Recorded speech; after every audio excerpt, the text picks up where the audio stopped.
Good evening सभी को। नमस्कार। आवाज़ आ रही, कंफर्म कर लीजिए थोड़ा। अभी आ रही चलिए है ठीक। सर, आ रही है। आ आज रही है भैया, आ रही है। ओके, धन्यवाद। आज हम जो है वेब का इतिहास और 7 DPSU के बारे में देखेंगे। जीके में ये है नहीं, ठीक है, परंतु एक क्वेश्चन जो है वो आ जाता हैगा, क्योंकि हम अब अवेयरनेस ऑफ ऑर्गेनाइजेशन देख रहे हैं। तो अवेयरनेस ऑफ ऑर्गेनाइजेशन मतलब आपके ऑर्गेनाइजेशन के बारे में आपको मालूम होना चाहिए सारा। पीएसयू से मतलब वेबी से, वेबी तो मालूम ही होना चाहिए। साथ में इसके बाद जो है पीएसयू फॉर्म हुआ, पीएसयू के बारे में फॉर्म होना चाहिए। तो एज ए जनरल नॉलेज के रूप में ये क्वेश्चन पूछा जाता है। तो आज हम जो है हिस्ट्री और जो अर्थ वाइल ओएफबी और आफ्टर अर्थ वाइल ओएफबी के बारे में थोड़ा अध्ययन करेंगे। इसके बाद हमारा इस हफ्ते शायद मैक्सिमम क्लासेस सारी हो जाएंगी। जो कोर्स का है, 5 दिन का शेड्यूल बनाया हूँ और इसमें सारा कोर्स कवर हो जाएगा। उसके बाद जो होगा थोड़ा रिवीजन होगा या जो एडिशनल जो हम पढ़ाएंगे वो रहेगा। बाकी 15 तारीख या 20 तारीख के पहले कोर्स पूरा करता हूँ।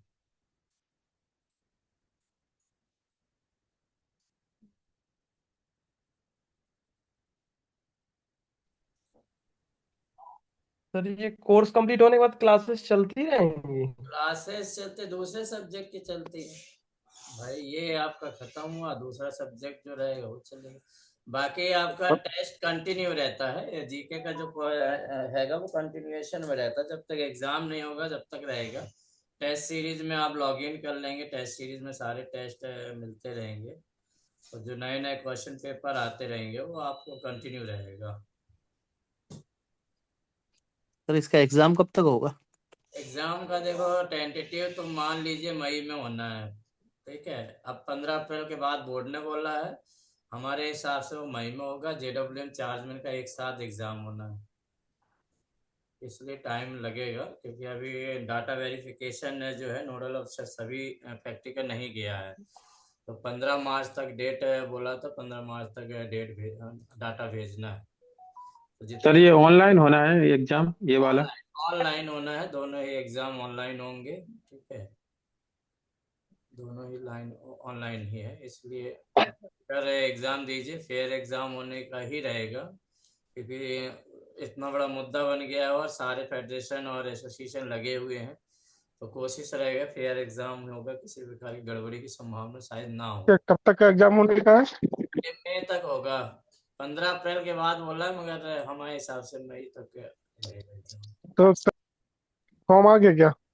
फॉर्म अभी देखो चार्जमैन का नहीं आया नोटिफिकेशन, मगर जो ऊपर जानकारी मिलती, जो मीटिंग होती है उसमें बताया जाता है कि भाई ये ऐसा ऐसा होगा।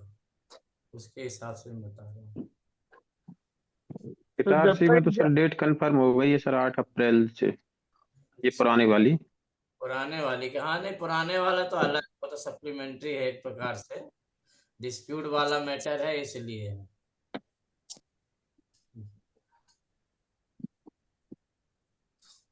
चलिए 13 लोग हो गए हैं। लास्ट टेस्ट में कोई भैया। नहीं होगा। हाँ हाँ, कल का थोड़ा डाउट सा क्लियर करना था अपने को। हाँ, तो क्लियर करना था तो कौन सा था टेस्ट? କିଛି କହିନାହାନ୍ତି ଯାଇକି ଯାଅ ଏଥର କଣ କରିବି କହୁନ କେତେ କାମ କରୁଛି ଦେଖ ସବୁ ହେ ଭଗବାନ ମୁଁ ଜାଣିନି ପୁଆ ବାପା ଝୁଠେ କାମ ये तो कौन सा ମୁଁ ଆଜି କଣ କଣ କଣ ଚାର ନା ଚାर ଦିଥର ପି ଦେଇଛି ମତେ ପରିଶ୍ରମ बैकग्राउंड भैया साउंड क्लास नहीं कर आ पाए रहा? थे ना, इसलिए थोड़ा डाउट ज्यादा है भैया। हाँ, क्लास नहीं कर पाए थे इसलिए डाउट ज्यादा है। क्वेश्चन नंबर 11 थोड़ा देखिएगा भैया। क्वेश्चन नंबर 11 जस्ट होल्ड करो। टेस्ट 7 का। टेस्ट 7।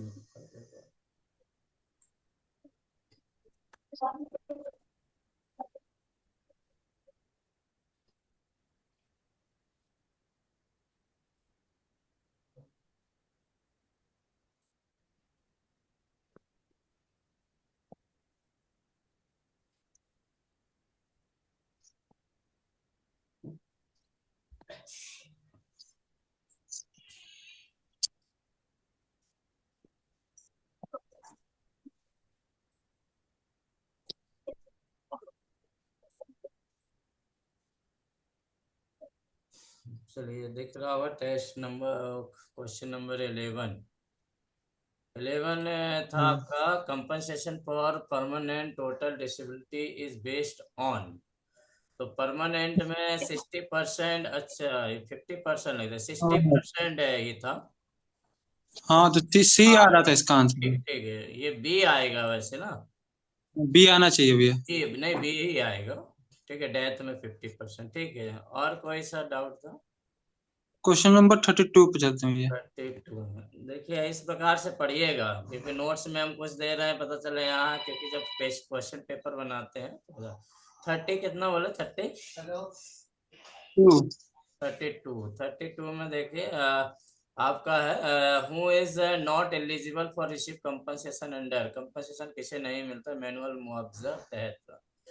तो ऑप्शन गवर्नमेंट है सर में। देखिए कैजुअल वर्कर को तो मिलता है, फैक्ट्री वर्कर को मिलता है, कंस्ट्रक्शन वर्क। गवर्नमेंट सर्वेंट में बहुत सारे होते हैं, ये आईएएस ऑफिसर भी हैं, ये भी है, तो वहां पे कुछ चीज का छोड़ा था, आपने देखा था कुछ अधिकारी को छोड़ा गया था, तो वो चीज है, उस कारण से है। गवर्नमेंट सर्वेंट तो होते हैं, ठीक है, क्योंकि इसमें कॉन्ट्रैक्टर भी है, तो ये सही है आंसर, नहीं होता है। तो गवर्नमेंट, हम लोग भी गवर्नमेंट सर्वेंट है ना। नहीं नहीं, गवर्नमेंट सर्वेंट तो है, इसमें कुछ कैटेगरी को गवर्नमेंट में छोड़ दिया गया है। वो एक्चुअली देखना, अच्छा उसमें जो डिटेल वाला हम देंगे तो उसमें एक्चुअली गवर्नमेंट सर्वेंट तो ऑल हो जाएंगे, पूरा हो जाएगा। ठीक है, मतलब क्या हैगा, सेक्रेटरीट को भी हो जाएगा उसमें, तो सेक्रेटरीट कुछ जगह छोड़ा गया है, इसलिए उस कारण से क्वेश्चन मतलब उतना ठीक। क्लियर नहीं है। मगर आपको ये है, कैजुअल वर्कर होता है, फैक्ट्री वर्कर का अपन ने ये पढ़ा सब में है। से वही ज्यादा हाँ सही रहेगा ना भैया। हाँ, तो वो डेफिनेशन में देखना कुछ चीज छोड़ा है, इसीलिए। चलिए ओके। ठीक, ओके। क्वेश्चन नंबर 38 भैया। 38। हाँ 38 में अपन ने दिया था कि which of the following disease consider N occupational disease under ये। ठीक है, क्या मतलब आपका निम्न के कौन सा रोग अधिनियम के तहत व्यवसाय रोग माना जाएगा? तो इसका व्यवसाय, सी सही है। हाँ तो सी सही है, सी में तो सही है। अब ये सर व्यावसायिक क्वेश्चन रोग का मतलब सर डिस्प्ले थोड़ा जूम कीजिए ना सर, थोड़ा छोटा दिख रहा है। अभी भी है, अभी भी चल नहीं, वो रहा है। छोटा दिख रहा है। आप मोबाइल में इसके बड़ा कर लीजिए, आपके पास ऑप्शन होता है। ठीक है, हाँ स्ट्रेच करके जितना चाहो जितना बड़ा कर लीजिए, ओके आपको ओके यदि दिख रहा छोटा। ओके देख सर। कर क्वेश्चन नंबर 3 क्या 40 कह में रहे हैं हम देखिएगा। क्या। नहीं नहीं, हेलो। ये वो पूछ रहे हैं क्वेश्चन, उसी का बता रहे हैं। चलिए ठीक है, बस इतना ही है, बाकी सर आप सर व्हाट्सएप कर दीजिए जो डाउटफुल क्वेश्चन रहता है। तो अपन चले आगे बढ़ते हैं, क्योंकि इसमें आज कोशिश करना है कि हमको ये खत्म कर देना है, ज़्यादा बहुत डिटेल नहीं लेना है।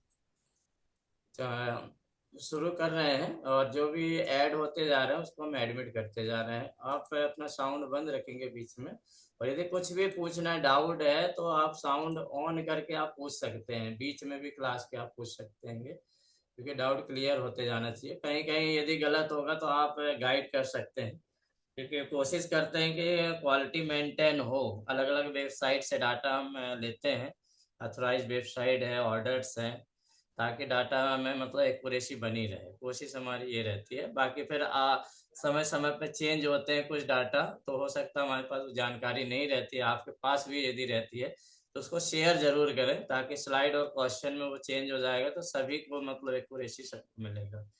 आज हम पढ़ेंगे डिसॉल्वेशन ऑफ ऑर्डिनेंस फैक्ट्री बोर्ड और हिस्ट्री। ठीक है, निर्माणी का जो विघटन हुआ है, कॉर्पोरेटाइजेशन के हुआ, और उसके पहले का थोड़ा इतिहास के बारे में आज देखेंगे। पहली स्लाइड हमेशा याद रखिए, डायरेक्टर जनरल ऑर्डिनेंस फैक्ट्री वर्तमान में संजीव गुप्ता है। ठीक है, जो क्वेश्चन जनरली यहीं से बनता है। ठीक है, करंट जीके के रूप में ऑर्डिनेंस के बारे में आपको जानकारी होना चाहिए। तो डायरेक्टर जनरल ऑर्डिनेंस फैक्ट्री कौन है? तो संजीव गुप्ता, मिस्टर संजीव गुप्ता।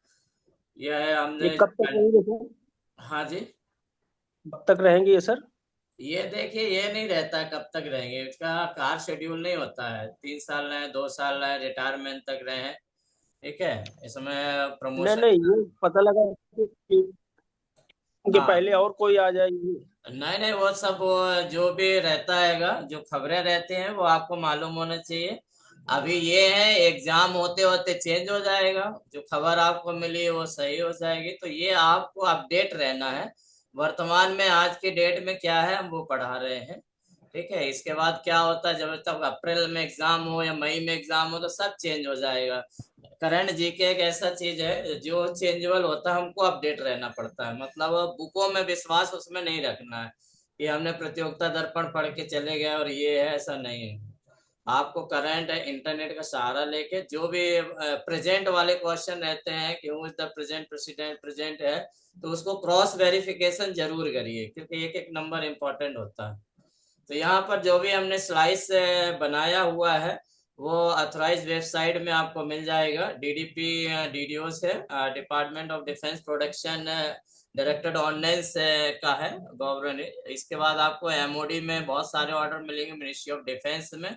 और यदि इतिहास के बारे में जानकारी आपको चाहिए तो विकिपीडिया एक अथोराइज्ड, और एक्यूरेसी के मामले में हम बोलते हैं 99% विकिपीडिया का जो रहता है। तो इसके कंटेंट हमने लिया हुआ है, और जो सरकारी अपने ऑनेस्ट फैक्ट्री के जो मैनुअल है, ठीक है, उस मैनुअल के द्वारा यह पीडीएफ सारा बनाया गया है।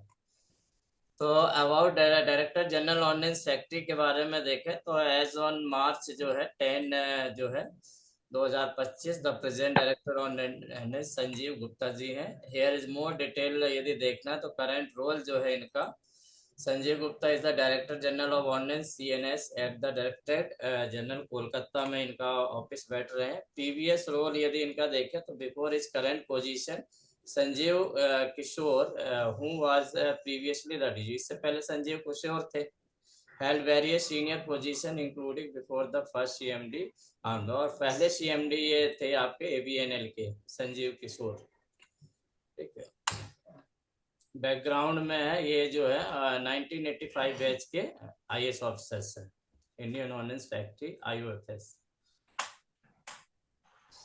इवोल्यूशंस ऑफ ओएफबी और ब्रीफ हिस्ट्री हम देखेंगे, जानने का बहुत सारी है। ओएफबी का यदि हमने देखा पिछले बार के दिए 90 स्लाइड बना सकते हैं, परंतु हमने ब्रीफ लिया है, ज्यादा जानकारी जरूरी नहीं है। ओएफबी का विकास और संक्षिप्त इतिहास। परिचय आपको मालूम है, आयुध निर्माणी बोर्ड भारत सरकार के रक्षा मंत्रालय का एक प्रमुख घटक है। ठीक है, भारत सरकार के अंदर एमओडी रक्षा मंत्रालय के अंतर्गत आता है ओएफबी। इसका कार्य भारतीय सशस्त्र बलों के लिए हथियार, गोला बारूद, रक्षा उपकरणों का निर्माण करना है। ओएफबी का इतिहास ब्रिटिश शासन का समय से ही जुड़ा हुआ है, ये आपको मालूम है। ठीक है, आजादी के पहले से ही इसका संगठन का निर्माण हो चुका था। यह भारत के रक्षा निर्माण क्षेत्र का एक महत्वपूर्ण हिस्सा रहा है। स्थापना प्रारंभिक वर्ष की बात करें तो भारत में आयुध उत्पादन की नींव जो है सबसे पहले 1775 में रखी गई थी। ठीक है, ऑर्डिनेंस का उत्पादन जो आपका आयुध का निर्माण है वह 1775 में नींव रखा गया था, जब British east India company Kolkata के फोर्ट विलियम में एक आयुध बोर्ड की स्थापना की थी। तो ये जीके है, ये आपको याद रखना है कि सबसे पहले आयुध उत्पादन की नींव किस ईयर रखा गया था। ठीक है, तो ब्रिटिश इंडिया कंपनी कोलकाता के फोर्ट विलियम के एक आयुध बोर्ड की स्थापना की गई थी 1775 में। भारत की पहली आयुध निर्माणी जी का नाम आपको याद रहना चाहिए, गन एंड सेल फैक्ट्री 1801 में कोसीपुर कोलकाता में स्थापित की गई थी। ये क्वेश्चन कई बार पूछा गया है। ठीक है, तो आपको याद रखना कि 1801 में gun and shell factory Kolkata में स्थापित की गई थी, ये जीके में है। 19वीं और 20वीं सदी के दौरान कई आयुध निर्माणियों की स्थापना की गई। ठीक है, ताकि ब्रिटिश भारतीय सेना की जरूरतों को पूरा किया जा सके। तो क्रमानुसार धीरे धीरे निर्माणियों का विकास होते गया, और आज हम प्रेजेंट में 41 फैक्ट्री देख रहे हैं। आजादी के पहले भी हुआ है और आजादी के बाद भी हुआ। 1947 में भारत के स्वतंत्रता के समय देशों में 18 आयुध निर्माणियां थी। यदि 1947 के पहले देखें तो भारत में 47 आयुध निर्माण 18 जो है आयुध निर्माणियां बन चुकी थी। उसके बाद भी कंटिन्यू निर्माणियों का बनता रहा, जो हम आगे आगे देखेंगे। ये क्वेश्चन भी आया हुआ है। ठीक है, ये आपका चार्जमेंट में आ चुका है, इसलिए इसको रखा गया है। ठीक है, भारत की स्वतंत्रता के समय देशों में कितनी निर्माणियां थी, तो 18 निर्माणी आपको याद रखना, क्वेश्चन पूछते हैं। स्वतंत्रता के बाद का विकास और विस्तार देखें तो स्वतंत्रता के बाद भारतीय सरकार ने सशस्त्र बलों, अर्धसैनिक बलों, सुरक्षा एजेंसियों की जरूरतों को पूरा करने के लिए आयुध निर्माणियों का विस्तार होते गया। तो आपने देखा होगा 47 के बाद फिर 50 में जैसे व्हीकल फैक्ट्री, बहुत सारी फैक्ट्री 50 में बनी है, फिर 51 में बनी है, 53 में बनी है, 65 में बनी है, फिर जो आपका 79 में कई फैक्ट्रियां बनी है। ऐसे फैक्ट्रियों का निर्माण जो है निरंतर चला गया, ताकि जो आपके सैनिक हैं, सशस्त्र बल, अर्धसैनिक बल हैं, सुरक्षा एजेंसियां हैं, उन्हें ये आयुध जो है प्राप्त होता रहे। 1979 में आयुध निर्माणी बोर्ड का गठन हुआ है। मोस्ट आईएमपी क्वेश्चन है, ये पूछा जाता है कि सबसे पहले आयुध बोर्ड मतलब भारतीय बोर्ड का, आयुध बोर्ड का, ओएफबी का गठन कब किया गया? तो 1979 में ओएफबी का गठन किया गया। ये बिल्कुल दिमाग में बैठा लीजिए क्वेश्चन, ठीक है। ओएफबी का गठन कब किया गया? 1979, जिसने सभी आयुध निर्माणियों को रक्षा मंत्रालय के रक्षा उत्पादन विभाग के तहत एक प्रशासनिक ढांचे में किया। तो पहले क्या है, डीडीपी के अंतर्गत नहीं आती थी, एक अलग से विभाग था, बनते गए स्वतंत्र रूप से। फिर 1979 में क्या किया, डीडीपी का गठन किया गया, डिपार्टमेंट ऑफ डिफेंस प्रोडक्शन, और उसके अंतर जितनी भी ओएफबी को रखा गया, उसके नीचे ओएफबी, और ओएफबी के अंदर जो है सारी निर्माणियों को रखा गया। और प्रशासनिक का ढांचा जो था वह डीडीपी था, डीडीपी के बाद ओएफबी बोर्ड। आत्मनिर्भरता, स्वदेशी संसाधन विकास और विनिर्माण प्रक्रियाओं के आधुनिकीकरण पर जोर दिया गया। जब बोर्ड का निर्माण हुआ तो यह देखा गया कि भाई समय के साथ जो है स्वदेशी वस्तुएं का निर्माण किया जाए, और विदेशों में जो निर्भरता थी कि बाहर से आयुध सामग्री का निर्माण किया जाता था, आयात किया जाता था, तो स्वदेशी आत्मनिर्भरता पर ध्यान दिया गया। 2021 तक ओएफबी की 41 फैक्ट्री हो चुकी थी आजादी के बाद, जो विभिन्न रक्षा उपकरणों जैसे कि राइफल, टैंक, गोला बारूद सैनिकों के लिए उसका उत्पादन कर रही थी। 2021 के बाद आपको सब मालूम है कि उसके बाद फिर ओएफबी का जो है विघटन हुआ। भारत की रक्षा में ओएफबी की यदि भूमिका देखें तो ओएफबी भारतीय सेना, नौसेना, वायुसेना, अर्ध सैनिक बलों को हथियार, गोला बारूद की आपूर्ति करता था। इसके मुख्य उत्पाद जो यदि बोले, इंसास राइफल जैसे छोटे हथियार थे काफी, तोपखाना, गोला बारूद, अर्जुन टैंक, सैनिक के लिए सुरक्षा उपकरण। ये संक्षिप्त है, बाकी डिटेल में हर फैक्ट्री में क्या बनता है इसकी जानकारी होना चाहिए।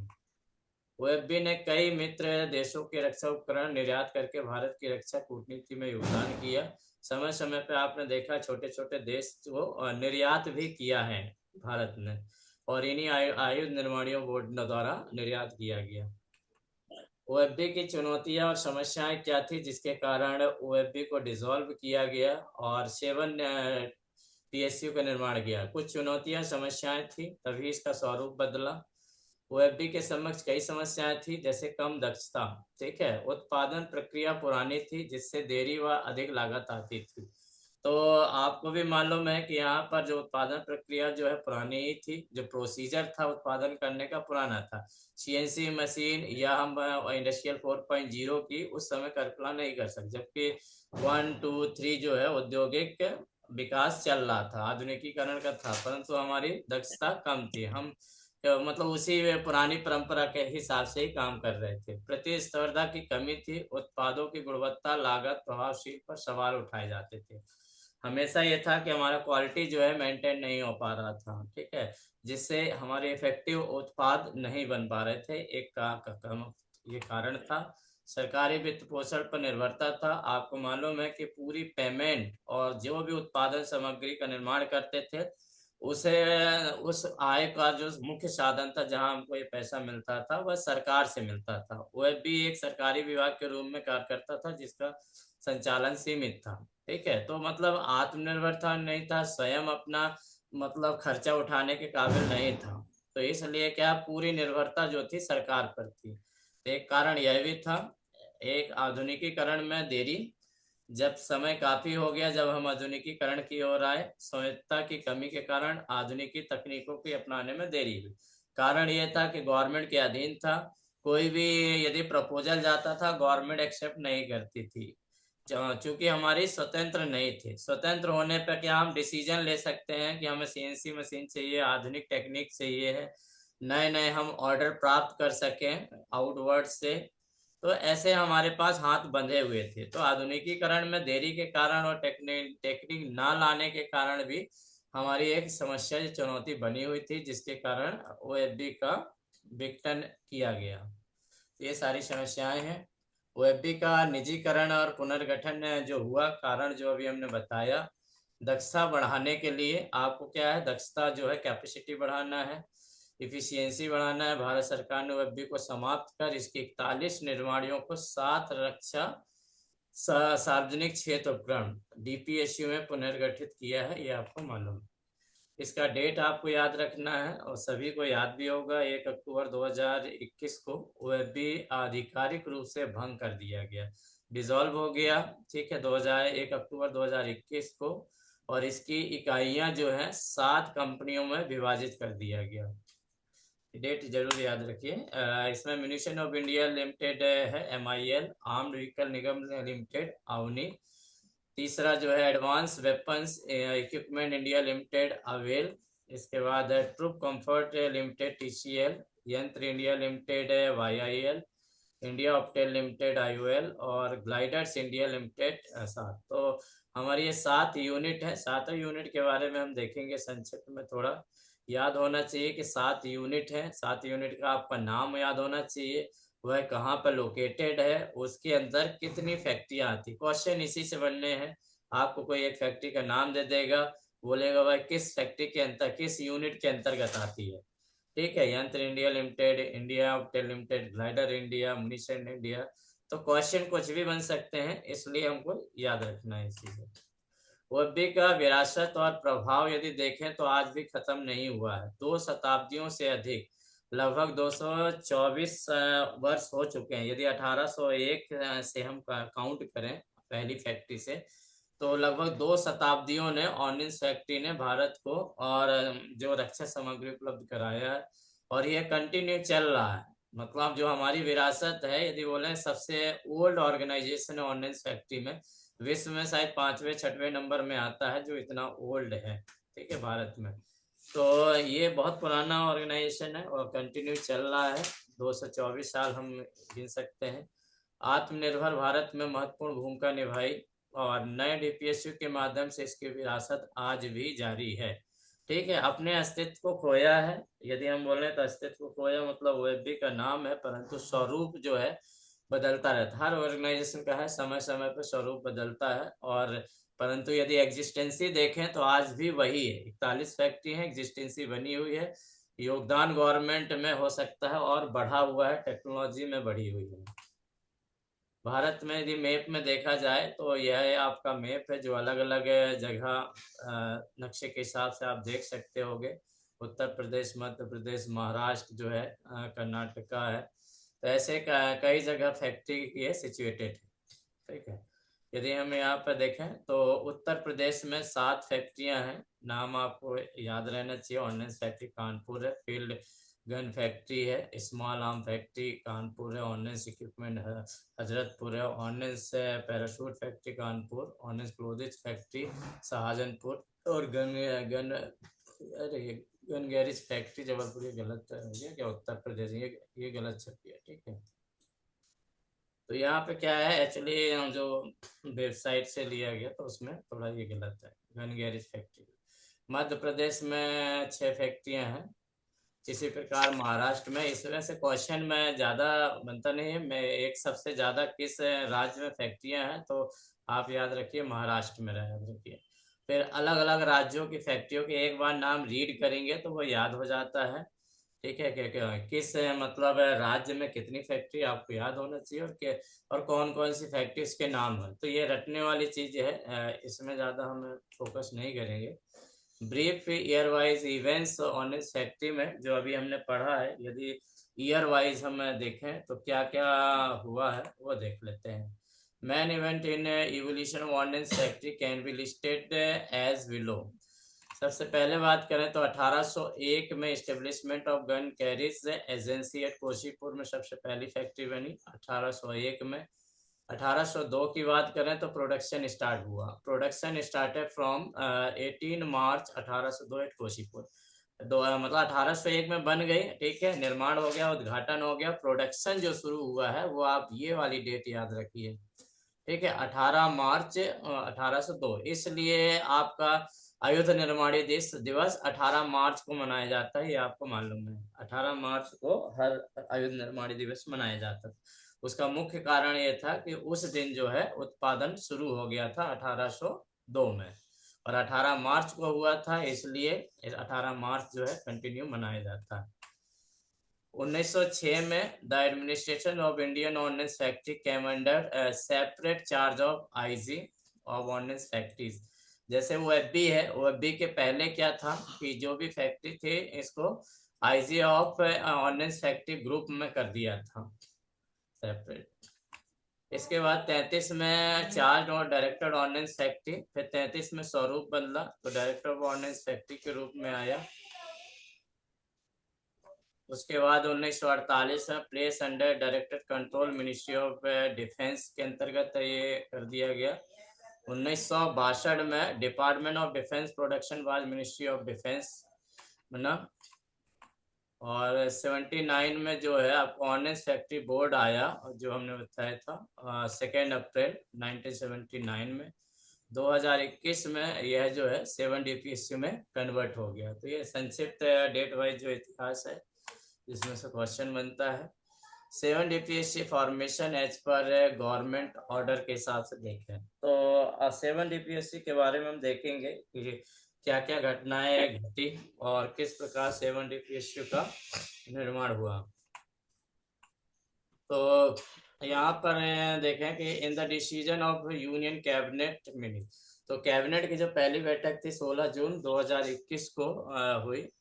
The government of India had decided to corporatize the function of the 41 production units of the ordnance factory। पहली कैबिनेट जो बैठक हुई है वो 16 जून 2021 को हुई, जहाँ पे डिसाइड किया गया कि भाई 41 जो फैक्ट्रियां हैं उनको कॉर्पोरेटाइज में लाया जाए। Functioning under the department of ordnance factory ministry of defence. इसका जो फंक्शनिंग है, इन्होंने देखा कि जो 41 फैक्ट्री का जो फंक्शनिंग था वह किसके DDP के अंतर्गत था, मिनिस्ट्री ऑफ डिफेंस। अकॉर्डिंगली इसी के हिसाब से आगे क्या क्या, it is directed to state that the government of India has decided to transfer with effect from 1 October 2021 appointing date. ये याद रखिएगा, यदि पूछा जाए 7 DPSC का अपॉइंटेड डेट क्या है, तो अपॉइंटेड डेट मतलब 1 अक्टूबर जो है। आज आप लोग जो जितने भी कर्मचारी हैं सब DPM मतलब फॉरेन डीम्ड डेपुटेशन में है, मतलब हमारी सर्विस एक प्रकार से खत्म हो चुकी है और अभी हमारा अपॉइंटमेंट डेट हो चुका है, हम ट्रांसफर हो चुके हैं 1 अक्टूबर 2021 से PSU में, ठीक है। परंतु डीम्ड माना जा रहा है कि हम डेपुटेशन में। तो जिस दिन ये फॉर्मेशन ऑर्डर हुआ उसके पहले ही ऑर्डर हो गया है डीम डेपुटेशन का। तो जब हम डीम डेपुटेशन से वापस आएंगे तो हमारी जो ज्वाइनिंग डेट कहलाएगी वह 1 अक्टूबर 2021 से कहलाएगी, एक सर्विस। और यदि हम PSU ज्वाइन कर लेंगे तो ये 1 अप्रैल मतलब ये होगा, और रिटायरमेंट कहला जाएगा उसके पहले से। तो जो सितंबर है, लास्ट सितंबर को हमारा रिटायरमेंट डेट कहलाएगा और न्यू अपॉइंटमेंट डेट कहलाएगा ये। तो वो जो हमने फैक्ट्री एक्ट में रिट्रेचमेंट पढ़ा था, सॉरी ID एक्ट में जो पढ़ा था, इंडस्ट्रियल डिस्प्यूट, एक फॉर्म से जब गवर्नमेंट से या दूसरे फॉर्म में कटती है तो रिट्रेचमेंट की प्रक्रिया होती है, उसी के तहत जो है मतलब हमारा ये चल रहा अभी। तो wholly owned by government India. अभी याद रखना कि जो हमारा पूरा 41 फैक्ट्री है वह 7 DPSU में है और यह पूरे गवर्नमेंट के अधीन है, मतलब 100% जो इसका शेयर है वो गवर्नमेंट के है। तो 100% ऑन गवर्नमेंट में जो होता है, गवर्नमेंट की रूल्स रेगुलेशन से जनरली फॉलो किए जाते हैं। उसके बाद रूल्स है कि 75% ही आप शेयर होल्डर बन सकते हो, 25% बेचना पड़ेगा एज पर कंपनी एक्ट 2013। तो 2013 के हिसाब से 25% बेचना है, तो जिस दिन डेपुटेशन खत्म होगा तो 25% गवर्नमेंट अपने शेयर बेचेगी। कारण ये है कि यदि आपने इसको पब्लिक सेक्टर में किया है तो जब तक बाहरी पब्लिक इन्वॉल्व नहीं होती है तो उसका महत्व नहीं होता है पीएसयू का। तो बाहरी कंपनियों को इन्वॉल्व करना या अन्य का सहयोग लेना ही पीएसयू का मुख्य उद्देश्य है। पब्लिकली डिक्लेरेशन यदि हमने देखे तो कब किया, जिसका पूरे भारतवर्ष में एक तो नोटिफिकेशन होता है, नोटिफिकेशन के बाद जो होता है डिक्लेरेशन होता है। तो आपको याद होगा कि prime minister Shri Narendra Modi will dedicate 7 newly formed defence public sector unit of nation on Friday 15 अक्टूबर 2021 को आपने देखा था कि पूरे भारतवर्ष में सभी ऑर्डिनेंस फैक्ट्री में एक मतलब सेमिनार या एग्जीबिशन का आयोजन किया गया। उसी दौरान लाइव मतलब टेलीकास्ट हुआ था, क्योंकि उस समय कोरोना का समय चल रहा था, आपको मालूम है। तो लाइव टेलीकास्ट के माध्यम से इसका मतलब ये डिक्लेयर कर दिया गया, राष्ट्र को समर्पित कर दी गई है 7 न्यू। ये भी याद रखिए, डेट यदि याद हो जाए तो 15 अक्टूबर 2021। ठीक है। The program is being conducted by the Department of Defense। यह जो प्रोग्राम था वह डीडीपी के द्वारा ऑर्गेनाइज था, मिनिस्ट्री ऑफ डिफेंस गवर्नमेंट, और डीआरडीओ भवन में किया गया था, ऑडिटोरियम। ठीक है, न्यू दिल्ली फ्रॉम 10:30 बजे, 10:30 बजे था, डीआरडीओ भवन था, डीडीपी के अंतर्गत था। 15 अक्टूबर 2021 को नरेंद्र मोदी जो है उनके द्वारा डेडिकेट किया गया था। All 7 headquarters of DPSC and 41 ordnance factory will connected virtually in the event। इस इवेंट में सारी फैक्ट्रियां जो है वर्चुअल रूप से उसमें सहभागिता निभा रही थी। The general manager of ordnance factory Dumdum along with all the employee will perform शस्त्र पूजा ऑन द ओकेशन। उसमें मुख्य जो भूमिका थी ऑर्डिनेंस फैक्ट्री दमदम का था, शस्त्र पूजा उसी के द्वारा किया गया था, उसका भी लाइव टेलीकास्ट था। An exhibition of product manufactured over period of time ordnance factory Dumdum. तो लगभग दमदम के अतिरिक्त सारी फैक्ट्रियों में एग्जीबिशन जो है मैन्युफैक्चरिंग प्रोडक्ट का किया गया था, जहां पर सारे एम्प्लॉयज और उनकी फैमिली को इन्वाइट किया गया था। 7 डीपीएसयू आपको मैं बता दिया, मिनिशन इंडिया लिमिटेड है, armed vehicle Nigam limited, advance weapons equipment India limited है, troop comfort limited, Yantra India limited, Yantra अप्सर लिमिटेड, ग्राइडर इंडिया लिमिटेड, ये ऐसे से।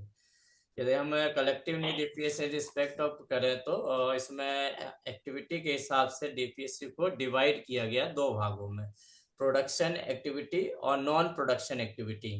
क्योंकि आपको मालूम है कुछ प्रोडक्शन संस्था भी थी और जो नॉन प्रोडक्शन भी थी। तो यदि हम प्रोडक्शन एक्टिविटी देखें तो जैसे कि production of arms, ammunitions, weapons, vehicles, defence equipment और नॉन डिफेंस इक्विपमेंट, ये जो है प्रोडक्शन एक्टिविटी में आती थी। आइडेंटिफाई किया गया नॉन प्रोडक्शन एक्टिविटी, जहां पर प्रोडक्शन नहीं हो रहा था, जैसे मतलब स्कूल मान लें या मार्केटिंग सेल मान लें या क्वालिटी से संबंधित कुछ डिपार्टमेंट थे। As set out of annexure A, यहाँ हम एनेक्सर ए देखेंगे जहां पर नॉन प्रोडक्शन एक्टिविटी वाली लिस्ट आपको हम बताएंगे कौन कौन से ऑर्गेनाइजेशन थे जिसमें नॉन प्रोडक्शन था। तो ऐसे को किसको देना था, प्रोडक्शन यूनिट किसको देना था, ये डिसाइड करना था। The government of India has decided to transfer with effect from the appointing date. तो अपॉइंटिंग डेट मतलब 21 जो 1 अक्टूबर था 2021 से यह डिसाइड किया गया कि सारी जो नॉन प्रोडक्टिव एक्टिविटी थी और प्रोडक्शन एक्टिविटी को ट्रांसफर करना था। उनका क्या, अपॉइंटिंग डेट से उनका सारा मैनेजमेंट, सारा कंट्रोल, जो भी ऑपरेशंस हो रहे हैं और मेंटेनेंस, सारा चीज, ठीक है, आइडेंटिफाई किया गया ओएफबी का जो ट्रांसफर किया जाना था। तो ट्रांसफर किसे किया गया है, DDP, department of defence production. Identify surplus, इसके साथ ही यह आइडेंटिफाई किया गया land 16 production unit OFB to directed of ordnance. तो इसके साथ ही जो लैंड था, सरप्लस लैंड, सारा जो ऑर्डिनेंस फैक्ट्री ओएफबी के अंतर्गत जो लैंड था 16 प्रोडक्शन लैंड, वो सारा जो है डायरेक्टेड ऑफ ऑर्डिनेंस के अधीन दिया गया, ठीक है, अंडर डीडीपी। तो जो नॉन प्रोडक्शन यूनिट जो है जनरली वो किसको दे दिया गया था, OFB को दे दिया गया था। और the new DPSU have been incorporate government of India, wholly owned government India with limited liability by CS under the company act. तो आप कंपनी ये जो सारा ट्रांसफर करना था OFB को PSU में कन्वर्ट करना था, तो उसका रजिस्ट्रेशन जो हुआ वह किस रूप में हुआ, Holi owned by government India इसका वह था, ठीक है, इस रूप था, स्वरूप फॉर्म था। और कंपनी एक्ट 2013 के अंतर्गत रन है। जितनी भी कंपनियां चलती है, लिमिटेड, प्राइवेट लिमिटेड, PSU चलती हैं, वो सारी जो होती कंपनी एक्ट में आ गया। तो कंपनी एक्ट में आ गया तो सारे रूल्स जो हैं हमारे कंपनी एक्ट 2013 के अभी इससे पहले क्या थे, गवर्नमेंट के खुद के ऑर्डर्स थे, मैनुअल्स थे, ठीक है, उनके प्रोसीजर थे, पॉलिसी थी, उसके हिसाब से ही सारी ऑर्डिनेंस एक्ट चल रही थी। परंतु जब हमारा PSU में कन्वर्ट हुआ तो हमारा कंपनी एक्ट का है, तो कंपनी एक्ट को हमको फॉलो करना पड़ता है, ठीक है। तो इसका जो स्वरूप है, जो ट्राइंगल था, वो पूरे से स्ट्रक्चर चेंज हो गया अकॉर्डिंगली, ठीक है। On with effect from the appointing date, OFB which has been set up by the ministry of defence on ये सेल सीज। तो ऑर्डिनेंस फैक्ट्री का जो स्वरूप था हमने पढ़ा था 1979 में, ऑर्डिनेंस फैक्ट्री बनी थी, उसका लेटर नंबर था ये 182/78D फैक्ट्री डेटेड 9/1/79। तो 9/1/1979 को OFB का गठन किया गया था। अब उसको पूरी तरह से सीज कर लिया गया, ठीक है। इसका मतलब वह पूरी तरह से खत्म हो गया है, अब नया बॉडी का निर्माण होगा। तो एग्जिस्ट बॉडी थे उसको सीज कर लिया गया, जो ऑर्डर था। तो ऑर्डर में का लिख लिया कि भाई ये जो OFB का ऑर्डर नंबर ये था, इसके तहत जितनी भी फैक्ट्री थी सबको अब सीज कर लिया जा रहा है, अब नए फॉर्म में रूप में आएगा। तो द गवर्नमेंट ऑफ इंडिया है decided to transfer all assets and liability. तो जितनी भी संपत्ति थी और जो भी देनदारी थी OFB बोर्ड की, उसे क्या किया, न्यू DPSU को ट्रांसफर कर दिया गया। And the directed as per the structure setup और एनेक्जर A और B में जो सेटअप बताया गया है, ऑर्डिनेंस फैक्ट्री की संख्या, मतलब प्रोडक्शन यूनिट और non production unit, annexure A भी बना, तो वो सारी चीज जितना थी उसको ट्रांसफर कर दिया गया, ठीक है। किस डेट से, अपॉइंटिंग डेट, अपॉइंटेड डेट के यदि मानेंगे तो हम बोलेंगे 1 अक्टूबर 2021 से। The transfer of assets and liability to the new DPSU, the directed will be subject to the following terms and condition। जो ट्रांसफर किया गया सारे assets liability को न्यू DPSU या हम बोले CMD को ट्रांसफर किया गया, तो कुछ टर्म्स कंडीशन के हिसाब से किया गया कि भाई अभी पुराना जो है जब तक फॉरेन डेपुटेशन में है तो सारे नियम फॉलो होते रहेंगे, और बाकी जो समय समय पर CMD चेंज होंगे या रूल्स बनेंगे उसको फॉलो करना पड़ेगा। मतलब वही है कि एसेट्स क्या थी, लायबिलिटी क्या थी, क्योंकि लायबिलिटी लंबे समय थी। उस समय हमने लगभग जो टारगेट रखा था या हमारा पेंडिंग था लगभग 65,000 करोड़ का प्रोडक्शन टारगेट हम लेके चले थे, उस समय पेंडिंग था, तो वो हमारी लायबिलिटी थी। सेना को बना के देना था, उसका लगभग हमने 40% से 60% जो है पैसा ले चुके थे, तो वो हमारी लायबिलिटी को मतलब तो है। तो ये है कि हमारे जो असेट्स हैं वो तो ठीक है, लायबिलिटी है उनको भी ट्रांसफर करना है, तो एक टर्म्स कंडीशन के तहत ही रहता है कि भाई जो भी लायबिलिटी है उसको फर्दर आगे एग्जीक्यूट कराना है। The new DPSU and the directed will carry out the duties and responsibility regarding the subjective and business or set of Annexure A और Annexure B। तो Annexure A B में जो भी आपके सेटअप्स थी उनके बीच जो भी काम चल रहे थे, जो भी ड्यूटीज थी, जो भी रिस्पॉन्सिबिलिटी थी, उसको एज इट इज आगे बढ़ाना था in accordance with rules and such directed as per given by the government of India from time. तो उन्होंने बोला जो भी नियम समय समय पे दिया जाएगा गवर्नमेंट उसके हिसाब से एग्जीक्यूट करना था, और एग्जिस्टिंग जो नियम है उसको फॉलो करना है। The assets and liability of OFB functioning under the DDP। तो जितनी भी असेट्स और लायबिलिटी थी OFB की वह किसके अंतर्गत काम करते हैं, DDP के अंतर्गत। बिल स्टैंड ट्रांसफर टू, काम कर रही थी उस समय, उसको सारा ट्रांसफर कर दिया new DPSU। The directed as per the structure setup annexure A और B मेमोरेंडम। तो एनेक्सर B का जो भी है वो पूरा DDP को दिया गया। The details of the assets and liability will be worked out as per record availability. तो जो भी असेट्स थी, लाइबिलिटी थी, उनको जो डीडीपी के अंतर्गत रिकॉर्ड्स थे उनके या वेब से रिकॉर्ड्स मंगाए गए, उनके हिसाब से सारा डिटेल प्रस्तुत किया गया था कि भाई कितना डाटा है, क्या लाइबिलिटी है, कितनी एसेट्स हैं, सारे after records and accounts finalise the period. ठीक है। A separate ordinance memorandum, office memorandum would be issued regarding sharing of such assets liability। उस समय यह भी डिसाइड किया गया, समय समय पे सेपरेट जो है गवर्नमेंट की तरफ से ऑफिस मेमोरेंडम जारी किए जाएंगे।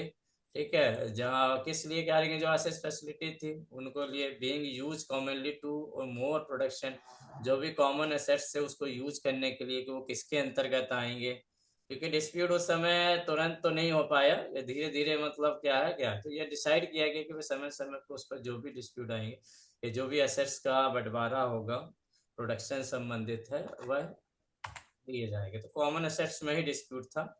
The assets and liabilities in respect of the business currently being carried out in account of government shall stand transferred to the new DPSC। ठीक है, जो भी बिजनेस का मतलब वही है जो उत्पादन चल रहा था, जो कार्य चल रहा था, उसको सारा जो है उसकी अकाउंटेबिलिटी सेट की गई। जितना भी अकाउंट था, अकाउंट का मतलब उसका जो असेट्स था उसका सारा, और उसको है नेट एसेट्स वैल्यू जितनी भी थी वह डीपीएसयू को दे दी गई। द नेट असेट्स वैल्यू उस समय क्या थी, यदि हम बोले 31/3/2021 को पूरे ओएफबी की थी 79,271 करोड़। ठीक है, एनेक्सर सी में उसका विवरण है। तो उस आप समय का मतलब 31 मार्च 2021 को ओएफबी का पूरा असेट्स 79, ठीक है, 1271 करोड़ था। मतलब क्या, फैक्ट्री की वैल्यू निकाली गई थी और जो लाइबिलिटी के था वो सारा चीज है उस समय net value. The set sum will be treated as the provisional value, क्योंकि उस समय जल्दी जल्दी निकाला गया था, उसके अलावा भी और हो सकती थी, इसलिए इसका प्रोविजनली वैल्यू असेस किया गया था कि बिजनेस का किया।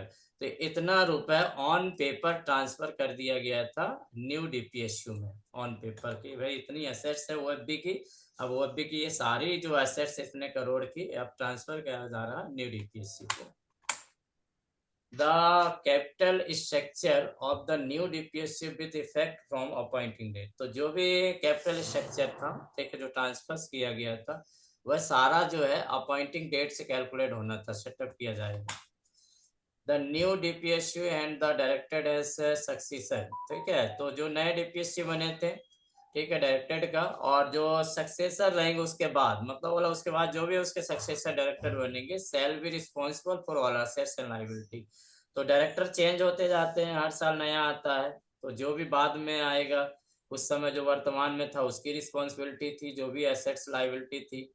अभी डायरेक्टर जनरल जो है उनकी पूरी एसेट्स और लायबिलिटी है, उनको यूज करना है, कैसे करना है।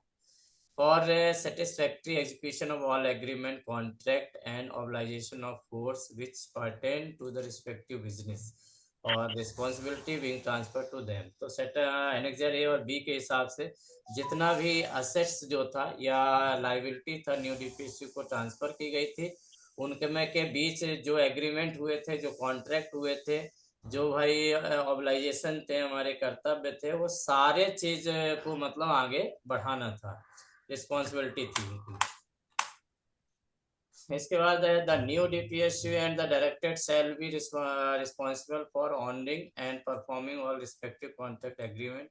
तो जो भी कॉन्ट्रैक्ट एग्रीमेंट था सभी को सम्मान पूर्वक जो है न्यू पीएसयू को मिला हुआ था, उसको आगे बढ़ाना था। ठीक है, विदाउट डिले और डिफॉल्ट, गलती किए बिना, डिफॉल्ट और नॉन परफॉर्मेंस के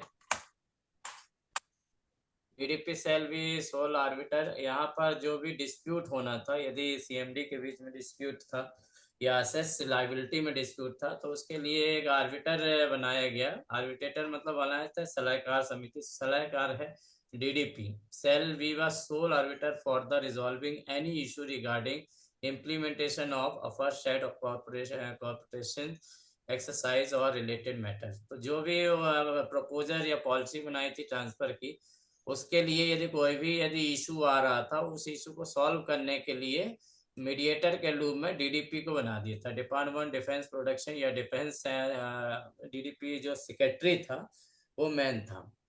शुरू शुरू में काफी समस्याएं आई, पॉलिसी से संबंधित आई, ठीक है, डिस्प्यूट आए, उन्हें डीडीपी के द्वारा सॉल्व किया। आज भी जो है आपका वो भी डीओ जो है, जो भी डिस्प्यूट होते हैं नीचे के, वो सीधे डीडीपी सेक्रेटरी को भेजता है, वहीं से रिजॉल्व होते हैं, वहां से नहीं होता है तो एमओडी, फिर उसके बाद एमओडी से रिजॉल्व होते हैं। This order will be come effect from, अब यह जो ऑर्डर है वह इफेक्ट हुआ 1 अक्टूबर 2021 से। तो क्योंकि हमने देखा था जब भी नोटिफिकेशन आता है उस डेट से आता है, तो उसका नोटिफिकेशन डेट जो थी 1 अक्टूबर 2021 था, इसलिए उस देश को अपॉइंटिंग डेट मानते हैं।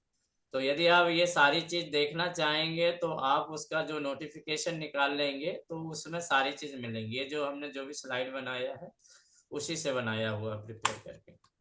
A compliance report regarding implementation of aforesaid decision or directive would be submitted to DDP wire. इसके बाद बोला गया कि ये जो भी इम्प्लीमेंटेशन है सब चीज अपना अपना वो देंगे, रिपोर्ट देंगे कंप्लाइंस की, भाई ये लागू कर दिया गया है। तो 31/12/2021 तक का टाइम था कंप्लाइंस रिपोर्ट की, सारी चीजें इम्प्लीमेंट कर दी गई है या नहीं है। तो आपने देखा था उस समय आप लोग भी थे, तो सारा इम्प्लीमेंट हो रहा था। जितने भी गवर्नमेंट से के डॉक्यूमेंट थे जिसमें आप 3 शेर वाले, सारे हटा दिए गए थे। तो कुल मिला के आज जो है हमारा ऑर्गेनाइजेशन पीएसयू पर रन हो रहा हैगा, ठीक है, पूरा रन हो रहा है, यदि सर्विस कंडीशन को छोड़ दिया जाए और कुछ पॉलिसी मैटर, क्योंकि पॉलिसी अभी नहीं बनी है, इसलिए पॉलिसी और सर्विस कंडीशन वही है, परंतु ऑर्गेनाइजेशन का जो बिजनेस ट्रांजैक्शन है, जिसे हम बोलते हैं business transaction, under act 2013, company act 2013 के हिसाब से ही है। जितने भी कॉन्ट्रैक्ट हो रहे हैं हमारे कंपनी एक्ट के हिसाब से हो रहे हैं। तो बिजनेस ट्रांजैक्शन, उत्पादन, सेलिंग, प्रोडक्शन, या हमारा बोलना है कि मैनेजिंग डायरेक्टर, मैनेजमेंट, ये सब जो है वह स्ट्रक्चर फॉलो हो रहा कंपनी एक्ट का, जहाँ पे हमें डायरेक्टर सीएमडी मिलते हैं, डायरेक्टर ऑपरेशन मिलते हैं, डायरेक्टर फाइनेंस मिलते हैं, डायरेक्टर एचआर मिलते हैं। इससे पहले ये आपने नहीं देखा था, हर मतलब ऑर्गेनाइजेशन को 3 चरणों में डिवाइड किया गया और 3 चरणों में अधिकारी नियुक्त किए गए, वो कंपनी एक्ट की डेफिनेशन में है, उसी के हिसाब से सीएमडी, डायरेक्टर एचआर बनते हैं। तो ये यहाँ पर थोड़ा डिटेल ऑफ डीपीएसयू ये हमने देख लिया है। अब यहाँ पर हम एक एक पीएसयू का थोड़ा डिटेल देखेंगे कि उसमें आपका चेयरपर्सन कौन है अभी वर्तमान में, ठीक है, उसके अंतर्गत कितनी फैक्ट्री आती हैं। तो ये धीरे धीरे करके आप याद रखिए, एक एक स्लाइड एक दिन में पढ़िएगा, फोटो खींच लीजिएगा और वो याद हो जाएगा, क्योंकि फैक्ट्री में क्वेश्चन बन सकते हैं। ये मोनो है, मोनो भी याद रखिए, क्वेश्चन कुछ भी बना सकता हैगा मोनो से। आपका ग्लाइडर इंडिया लिमिटेड का आपका मोनो आपको ये मालूम है, मुनिशन ऑफ इंडिया का लोगो ये हैगा आपका, ठीक है, ट्रूप इंडिया, कंफर्ट इंडिया का लोगो है, अवनी का लोगो है, ठीक है। इसी प्रकार जो आपका है आपका इंडिया ऑप्टो लिमिटेड का, ठीक है, तो ये यंत्र इंडिया लिमिटेड का है, एडवांस वेपन्स है। देखिए बारीकी से क्वेश्चन बनाने वाला कुछ भी बना लेता है। सिंपल से यदि पूछ लिया कि ग्लाइडर इंडिया लिमिटेड का लोगो क्या, वो मतलब लोगो क्या है, ध्येय क्या है, या ये जो संस्कृत में लिखा रहेगा यही पूछ लिया, राष्ट्र रक्षा समम यज्ञो किसका स्लोगन है। अब आप पढ़ के भी पता चला बन नहीं रहा, ठीक है, तो क्वेश्चन कुछ भी बना लेगा, ये कुछ नहीं है। अवनी का जो है आपका जो दिया गया है, लोगो दिया गया है, सर्व प्रदिशो जयम। ये जस्ट हम बताने का तात्पर्य है, जो डीपली पढ़ते हैं वो छोटी छोटी बातों को याद रखना। क्वेश्चन पेपर क्या बनता है ये किसी को नहीं मालूम, ठीक है। मुनिशम इंडिया का है विनाशाय दृष्टताम, तो जो जिस फैक्ट्री से है उसका तो याद ही हो जाता है, बाकी को याद हो या ना हो। तो ये लोगो है, लोगो से संबंधित है, क्वेश्चन बनाने का कुछ भी बन सकता है, हर साल एक नया क्वेश्चन का आविष्कार होता है और वो चीज बना सकते हैं, तो इसलिए इसमें से ये आप करिए। चलिए मुनिशन ऑफ इंडिया लिमिटेड देखें, अभी वर्तमान सीएमडी जो है प्रकाश अग्रवाल आईओएफएस है। और यदि कोई आपको लगता है कि नहीं है या थोड़ा देख लीजिएगा, क्योंकि हमने बनाया तो है आज के हिसाब से ही है, परंतु फिर भी यदि डाटा में चूक होती है तो फिर भी आप याद रखिए। CMD है Shri Prakash Agarwal IFS। Munition India limited जो है, this DPSU will be engaged in business of manufacturing ammunitions and explosive. तो मुनिशन इंडिया लिमिटेड के अंतर्गत जितनी भी फैक्ट्रियां हैं उनका मुख्य बिजनेस जो है वह एम्युनिशन से है। बारूद फैक्ट्री है, एक्सप्लोसिव है, ठीक है। तो एम्युनिशन का मतलब ये होता है बारूद और एक्सप्लोसिव सामग्री का निर्माण करती है। रजिस्टर्ड एंड कॉर्पोरेट ऑफिस यदि इसका देखें तो खड़की में रहेगा। तो MIL का पूछ लिया कि भाई रजिस्टर्ड ऑफिस कहाँ है, तो आपको मालूम होना चाहिए है खड़की में इसका ऑफिस है, रीजनल ऑफिस जो मेन ऑफिस है। पुणे महाराष्ट्र इंडिया, खड़की पुणे महाराष्ट्र में। इसके अंतर्गत यदि फैक्ट्री देखें मुनिशन इंडिया के है तो आपका मुनिशन फैक्ट्री खड़की। दूसरा है कोडाइट फैक्ट्री अनवा कांडू का है। हाई एनर्जी वोक्टाइल फैक्ट्री है Tiruchirappalli. High explosive factory Khadki है। Ordnance factory Bhandara. Ordnance factory Bolangir. Ordnance factory Chanda Chandanpur. Ordnance factory Dehu Road. Ordnance factory Itarsi. Ordnance factory Khamaria. Ordnance factory Nalanda और ऑर्डिनेंस फैक्ट्री बरमगा। ये 12 फैक्ट्री जो है मुनिशन इंडिया लिमिटेड के अंदर है। संख्या भी पूछ सकता है कि मुनिशन इंडिया लिमिटेड के अंदर कितनी फैक्ट्री है। कोई एक फैक्ट्री का नाम दे के पूछ सकता है कि ऑर्डिनेंस फैक्ट्री बोलंगीर जो है वह किस ग्रुप ऑफ फैक्ट्री की है, ठीक है। तो इसलिए जो बोल रहे हैं कि आपको अच्छे से थोड़ा पढ़ना पड़ेगा रिलेट करके। करंट जीके में पूछ लेता है। इसके बाद जो है सेकेंड जो है आर्म्ड व्हीकल निगम लिमिटेड जो है अवनल। CMD जो है वर्तमान में अभी संजय द्विवेदी जी हैं। आर्म्ड व्हीकल निगम लिमिटेड क्या है, this DPSU will engage in the business of manufacturing vehicles. तो मुख्य है जो हैवी व्हीकल्स बनाती है उससे संबंधित है, जो सैनिक को और अभी तो सभी जगह वर्तमान में जो है सैनिकों को सुपुर्द करती है। अब इसमें बहुत सारे देखिए मैन्युफैक्चरिंग आइटम होगा, उसको आपको पढ़ना पड़ेगा। रजिस्टर्स ऑफिस है इसका जो है आपका आवड़ी में है, चेन्नई तमिलनाडु इंडिया, ठीक है। HBF रोड भक्त वत्सलपुरम और आवाडी चेन्नई तमिल। इसके अंतर्गत यदि हम फैक्ट्री देखें 5 आती हैं, ठीक है। अवनल के अंदर 5 फैक्ट्री हैं। Engine factory Avadi, heavy vehicle factory Avadi, इसके बाद है आपका machine tool prototype factory Ambarnath, ordnance factory Medak और व्हीकल फैक्ट्री जबलपुर। तो ये 5 फैक्ट्री हैं जो कि आपकी अवनल के अंतर्गत एग्जिस्ट कर रही हैं अभी।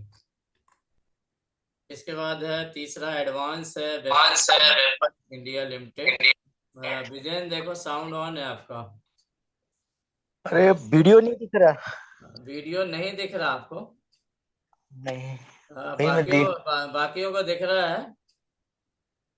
हाँ दिख रहा सर। ठीक है, उसको क्या है ऑफ करके फिर चालू कर लो, जैसे एंड मीटिंग करके उसके बाद फिर चालू कर लो, दिखने लगेगा। वो नेटवर्क ना मिलने के कारण इशू होता है, ठीक है। यहाँ पर AVNL के हैं अवनल के श्री AK मौर्य अभी वर्तमान में CMD से भी क्वेश्चन बन सकता है, इसलिए आप लोग बिल्कुल वेल प्रिपेयर रहिए, ठीक है। ऑर्डिनेंस फैक्ट्री मतलब यूनिट क्या है उसका, CMD क्या है, बहुत डीपली तो नहीं मगर यहाँ तक तो आपको याद ही होना चाहिए। एडवांस जो है हाँ जी आवाज कट रही।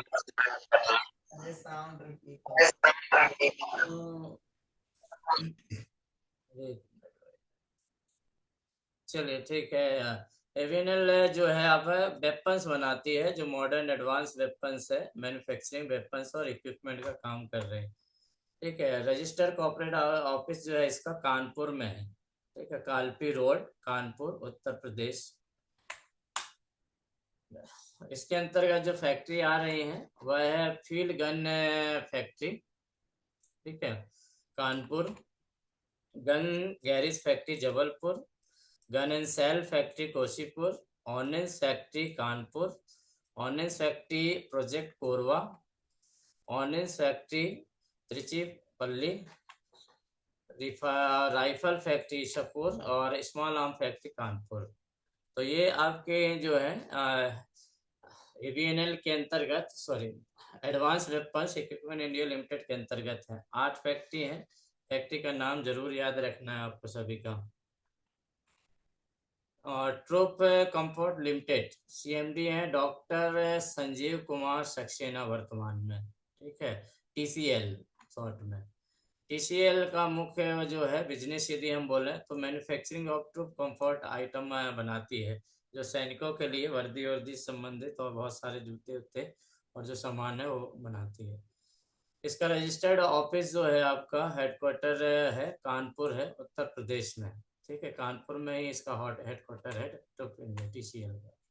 टीसीएल के अंतर्गत जो है ordnance clothing factory Avadi, ordnance clothing factory Shahjahanpur, ordnance equipment factory Kanpur, ordnance equipment factory Hazratpur. तो ये 4 फैक्ट्री जो है आपका टीसीआई के अंतर्गत आती है, टीसीएल सॉरी। यंत्र इंडिया लिमिटेड अभी जो है श्री गुरु दत्ता रॉय, ये अभी सीएमडी है वर्तमान में, चेयरमैन एंड मैनेजिंग डायरेक्टर। यंत्र India limited this DFSC will engage in the business of manufacturing military grade components and RC ancillary product, ठीक है, यंत्र इंडिया लिमिटेड बनाती है। इसका जो ऑफिस है आपको याद रखना है अंबाझरी नागपुर, ठीक है, अंबाझरी अमरावती रोड अंबाझरी नागपुर में। यंत्र इंडिया YIL जिसे बोलते हैं। YIL के अंदर 5 जो है factory, grey iron foundry Jabalpur, metal and steel factory Ishapore, ordnance factory Ambarnath, ordnance factory Ambajhari, ordnance factory Bhusawal, ordnance factory Dumdum और ordnance factory Katni, ordnance factory Muradnagar. तो ये 8 फैक्ट्री जो है आपकी YIL के अंतर्गत रन हो रही हैं, ठीक है, तो ये याद रखना ऑर्नेंस संबंधित है। फिर इसके बाद 6 में है इंडिया ऑप्टल लिमिटेड, इसके सीएमडी है वर्तमान में तुषार त्रिपाठी जी। यह इसका बिजनेस जो है इलेक्ट्रिक उपकरण बनाती है, जितने भी इलेक्ट्रॉनिक उपकरण है वह बनाती है। इसका रजिस्टर्ड ऑफिस जो है आपका रायपुर देहरादून उत्तराखंड में है, ठीक है, देहरादून में है, याद रखिए। तुषार त्रिपाठी इसके सीएमडी है। इसके अंतर्गत एक ही फैक्ट्री ऐसा ऑर्नेंस फैक्ट्री चंडीगढ़ में ज्यादा है। Ordnance factory Chandigarh, ordnance factory Dehradun, opto electrical factory, ये 3 फैक्ट्री इसके अंतर्गत है, ठीक है, IOL के अंतर्गत इंडिया ऑप्टल लिमिटेड। तो ये भी याद रखेंगे, चंडीगढ़ में है, एक देहरादून में है, 2 देहरादून में है। 7th वाला है आपका ग्लाइडर्स इंडिया लिमिटेड, वर्तमान में है MC बसु प्रीमियम। और इसका मुख्य जो मैन्युफैक्चरिंग है पैराशूट कंपनी है और इसके अंतर्गत एक ही फैक्ट्री है, ठीक है। रजिस्टर्ड ऑफिस जो है आपका कानपुर में ही है इसका भी। और यह जो है ऑर्नेंस है पैराशूट फैक्ट्री कानपुर, ठीक है। अब एक क्वेश्चन ये पूछ सकते हैं कानपुर में टोटल कितने हेडक्वार्टर हैं, ठीक है, तो आप इसी स्लाइड से आप देख के बना लीजिएगा। नॉन प्रोडक्शन यूनिट की चर्चा करें। अभी हमने जितना भी देखा है सब प्रोडक्शन यूनिट की चर्चा की है कि जो प्रोडक्शन है, ठीक है, ठीक है। एनेक्सर A का है, एनेक्सर B में जो है आपका नॉन प्रोडक्शन यूनिट के बारे में देखते हैं। तो नॉन प्रोडक्शन, हाँ एबीएनएल का ऑफिस कहाँ पे है? हाँ एबीएनएल का ऑफिस कहाँ पे है? देखिए अभी तो पढ़ाया था हमको, तो होती हम तो अवाडी हाँ चेन्नई, चेन्नई में है अवाडी। चेन्नई में देख लो पढ़े हैं वो, ये भी है okay, thank you sir. Avadi Chennai बंधु। हाँ तो ये अच्छे से पढ़िए थोड़ा, देखो और देख लेते हैं। सबसे शुरू ही में बताया था सर, है ना। सेकंड नंबर बताया सर। हाँ ये ठीक है, ये बनाया ऑनेस्ट फैक्ट्री में, इसका ऑफिस बताया था रजिस्टर SBF, ठीक है, Chennai आवड़ी, okay, thank you sir. आवड़ी। हाँ तो ये जो है ना ये रटने वाली विद्या है भाई। ये मतलब ये स्लाइड है, स्लाइड आपको मिलती है, स्लाइड से आप आराम से पढ़िए, नोट्स बनाइए, संक्षिप्त नोट्स बनाएंगे, संक्षिप्त नोट्स के हिसाब से आपको पढ़ना है।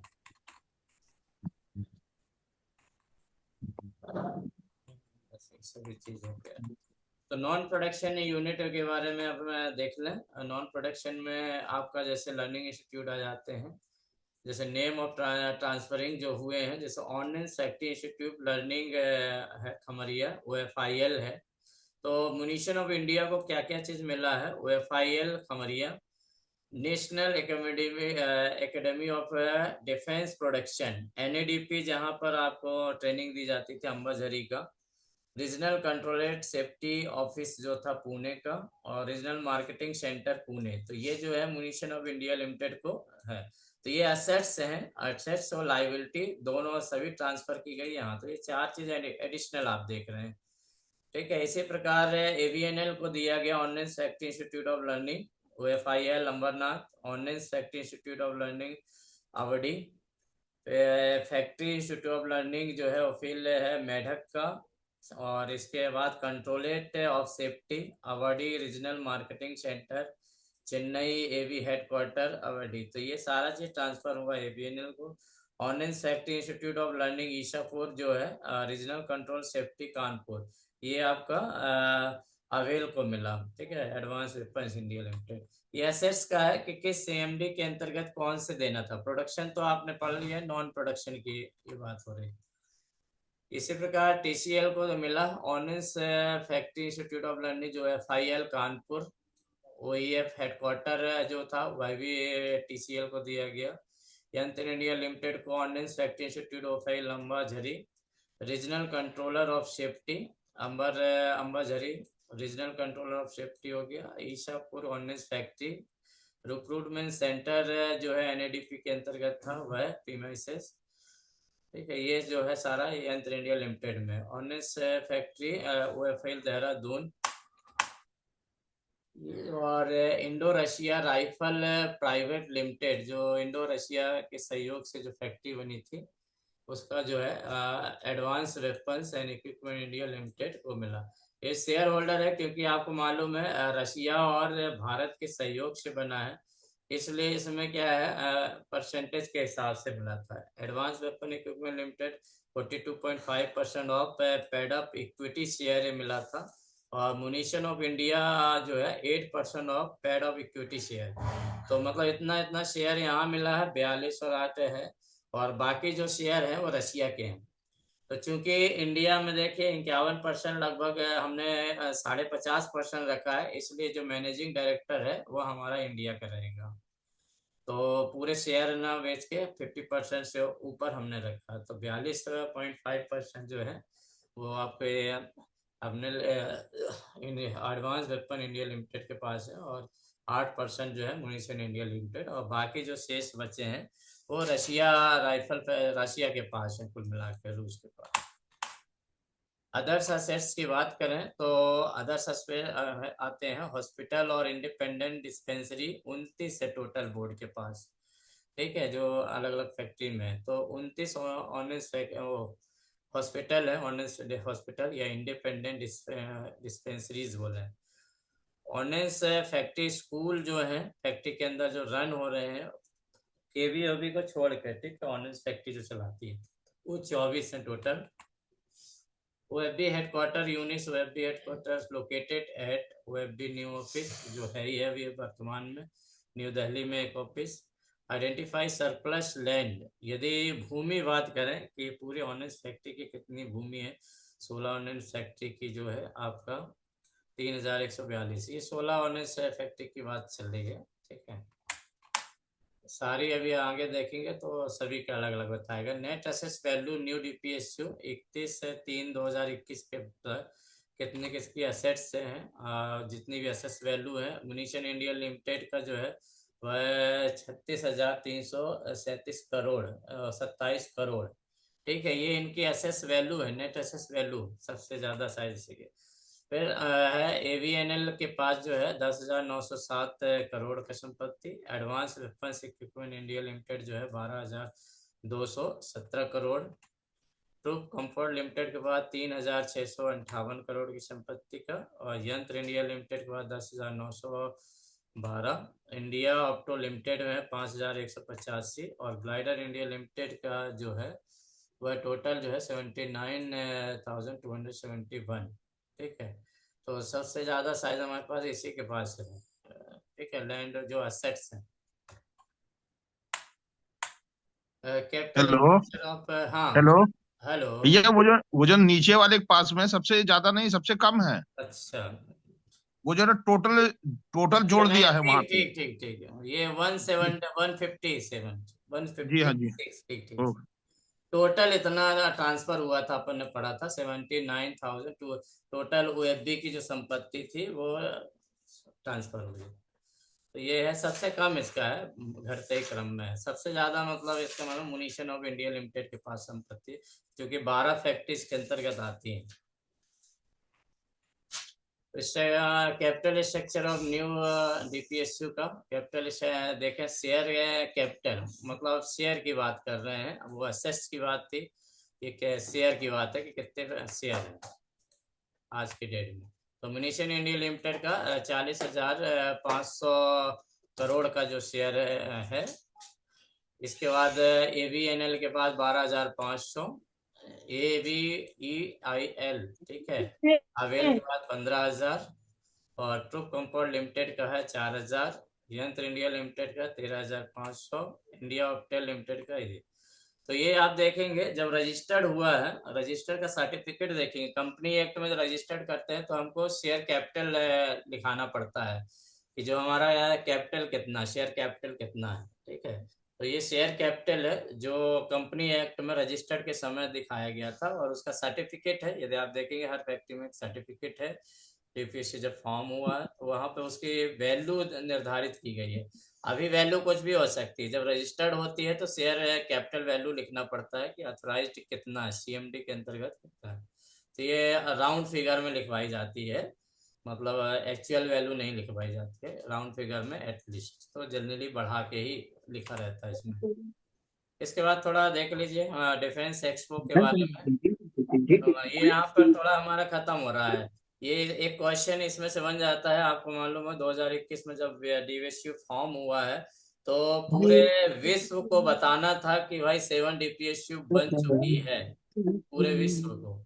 तो उसमें यही डिसाइड किया गया कि भाई अब उत्पादन बढ़ाना, नए नए ऑर्डर लेना है। तो जब नए ऑर्डर लेना था तो इसलिए जो है एक्सपो का ऑर्गेनाइज किया गया था, डिफेंस एक्सपो 2022, जो है आपका चंडीगढ़ गुजरात में किया गया था। तो इससे क्वेश्चन बन सकते हैं, क्योंकि आज भी जो है यदि जीके में देखेंगे तो इसका जिक्र रहेगा, क्योंकि यहीं से सारे ऑर्डर हमको मिले थे और एक पहचान जो है विश्व में बनी थी 7 डीपीएसयू के रूप में। तो डीपीएससी ऑर्गेनाइजर जो था defence exhibition organisation, DEO, government of India ministry of defence के अंतर्गत है डिफेंस एग्जीबिशन ऑर्गेनाइजेशन, ठीक है। डिपार्टमेंट ऑफ डिफेंस प्रोडक्शन ने किया था, और फर्स्ट फ्लोर इंडिया ऑर्बिटिक्स centre, Lodhi Road, New Delhi के द्वारा ऑर्गेनाइज किया गया। वेन्यू और डेट और टाइमिंग यदि देखें तो 12th addition of defence expo था 2022 online. NAVL Homeland Security System Exhibition will be held from 18th to 22 October 2022, 18 से 22 अक्टूबर 2022 को किया गया था चंडीगढ़ गुजरात में। The exhibition will be held in Helipad Exhibition Center and hello official function. हाँ जी, कौन बोल रहा? हेलो। हाँ, हाँ हाँ सर, करेंगे ना गांधीनगर गुजरात। गांधीनगर गुजरात, हाँ ठीक है, जी गांधीनगर गुजरात। और महात्मा मंदिर कन्वेंशन और एग्जीबिशन सेंटर, ये जहां पर ऑर्गेनाइज किया गया था उसका सेंटर का नाम है। डिफेंस एक्सपो 2020 का हाईलाइटेड यहाँ 22 हो गया है, 22 ही रहेगा, ठीक है। मतलब एरिया जो था वो कितने एरिया में था, तो 76,000 स्क्वायर मीटर एरिया में था। एग्जीबिटर्स थे इसमें, टोटल पार्टिसिपेशन जो किए थे, कंपनियों ने भाग लिया था, वह 1,028 थे, ठीक है। 70 कंट्रियों के एग्जीबिशन सेंटर लगे थे और उनके प्रतिनिधि थे यहाँ। डेलीगेट्स जो है 3,000 से भी ज्यादा आए थे, ठीक है। डेलीगेट्स माने कंपनियों के आते हैं, भारत सरकार और अन्य जो देशों के जो डेलीगेट भेजे जाते हैं डिफेंस से संबंधित, तो डेलीगेट 3,000 प्लस थे। विजिटर्स जो देखने आए हैं 12 लाख प्लस था। ये संक्षिप्त उसका विवरण है।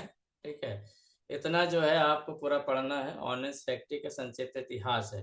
कोर्स में देखिए है नहीं, ये सिलेबस में दिया नहीं है, मगर क्वेश्चन हर बार पूछा जाता है, इसलिए केवल इतना तो जरूर आपको बनना चाहिए। अब इससे रिलेटेड यदि कोई आपके पास क्वेश्चन है तो पूछ सकते हैं, अदरवाइज हम अगला जो उठाएंगे वो है रहेगा भारतीय संविधान जो है पंचवर्षीय योजनाएं रहेंगे, और हमारा जो इम्पोर्टेंस ऑफ इंडिया, इम्पोर्टेंस जो योजनाएं हैं उनके बारे में देखेंगे। हेलो। हाँ विजेंद्र बोलिए।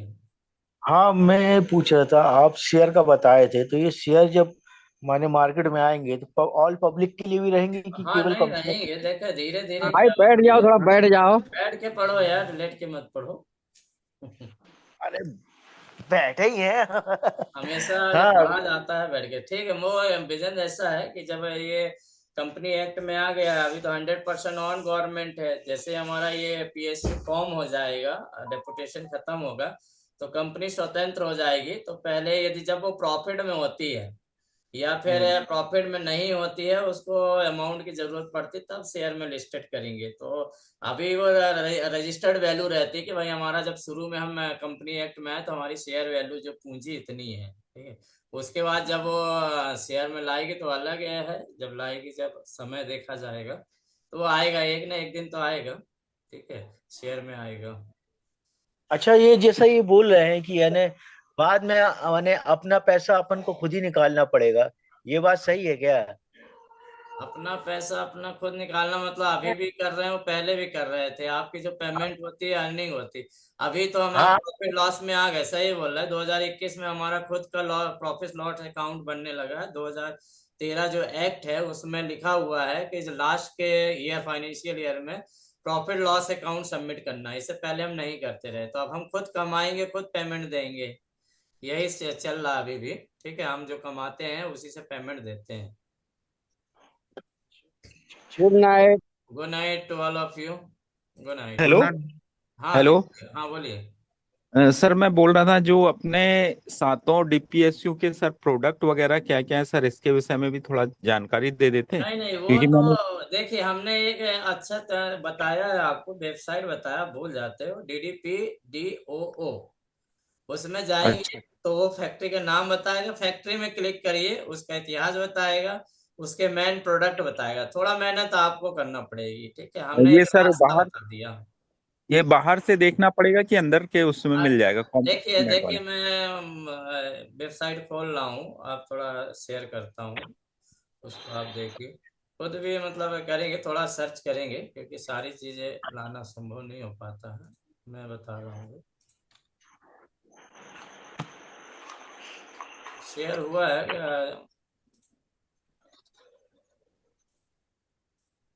देखिए गूगल है, गूगल में आप लिखेंगे DDPDOO, ठीक है, .gov, दिख रहा होगा स्क्रीन में। जी हाँ, हाँ, दिख रहा है। ये आपका डायरेक्टर ऑफ ऑर्डिनेंस है, कोऑर्डिनेशन सर्विस से खुल गया है, ठीक संजय है। गुप्ता। अब यहाँ पर आप देखेंगे तो सारी चीजें, जैसे संजीव गुप्ता मिल जाएंगे, आपके सारे जी। पीएसयू के नाम मिल जाते हैं। इसके बाद सारे मोनो आपको यहाँ दिखते हैं, क्या आएगा। इसके बाद और है, आप जाएंगे अबाउट अस में, जाएंगे हिस्ट्री में जाएंगे, तो हिस्ट्री में आपको यहाँ पे देखिए जो हमने पढ़ाया हुआ है वो हिस्ट्री आपको मिलेगा, ये सारी चीज मिलेंगी। उसके बाद जो है कंपनी, जो है कंपनी भी आपको मिलेंगी। अगर यूनिट्स में देखेंगे तो ये यूनिट्स आ जाएंगे, ये जो किसके अंतर्गत कितनी फैक्ट्री हैं, ये सारी चीजें तो एक्सप्लोर करना पड़ेगा। एक्सप्लोर आप जैसे जैसे सारी चीजें करेंगे आपको सब चीज मिलेंगी। फिर फैक्ट्री की अलग अलग वेबसाइट भी है, और जैसे यहाँ पे देखिए सब चीज मिल रहा है आपको, कि डायरेक्टर जनरल ऑर्डिनेंस कौन है, एडिशनल डायरेक्टर कौन है, विजिलेंस ऑफिसर, अब पूछ लिया भाई आप विजिलेंस ऑफिसर कौन है, चीफ विजिलेंस, तो पंकज गुप्ता जी हैं, ठीक है, यहाँ पर ये आपका मिल जाएगा। इसके बाद डिफेंस अंडर सेक्टर हो गया। आप यहाँ पर जाएंगे, जैसे जिस का जाना, मुनिशन इंडिया पे क्लिक कर दीजिए, उसकी वेबसाइट में आप पहुंच जाएंगे, ऑथराइज वेबसाइट में। अब यहाँ से उसके प्रोडक्ट देख लीजिए, सारे प्रोडक्ट मिल जाएंगे, देखिए लाइव चल रहा है इसमें। तो आपको हमने एक रास्ता बताया है, सारी चीज अवेलेबल होती है आपको है। और अभी जो है इंटरनेट का युग चल रहा है, इसलिए आप किसी से पूछने की जरूरत नहीं, जो दिमाग में आता है उसको गूगल में टाइप करिए, जो भी दिमाग में आता है। और परंतु क्वालिटी मेंटेन करना, डाटा ऐसे ही गूगल में सर्च करेंगे कभी कभी गलत मिलता है। तो जो अथोराइज्ड वेबसाइट है गवर्नमेंट ऑफ इंडिया की, आप वहां से यदि डाटा लोगे तो आपका कभी गलत नहीं होगा, क्वेश्चन में एक्यूरेसी 100% रहेगी। तो जितनी भी हमने स्लाइड्स बनाया है इन्हीं का यूज करके बनाया है। इसके बाद एमओडी की वेबसाइट आप देखेंगे तो एमओडी की वेबसाइट आपको मिल जाएगी। मिनिस्ट्री ऑफ डिफेंस की वेबसाइट में आपको पूरा A to Z मिलेगा।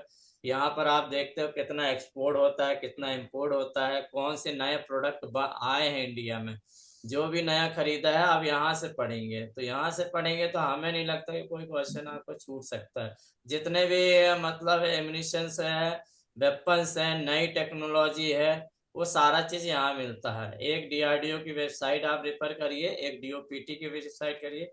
यदि आप फैक्ट्री एक्ट पढ़ना चाहते हो तो DOPT की वेबसाइट पढ़िए, ठीक है। labor.org पढ़िए, इसमें से लेबर से संबंधित सारे जो है वो आपको मिल जाएंगे, जितने एक्ट होते हैं सब इसमें मिलते हैं, ठीक है। लेबर की वेबसाइट के हैं, स्पेलिंग गलत होगी।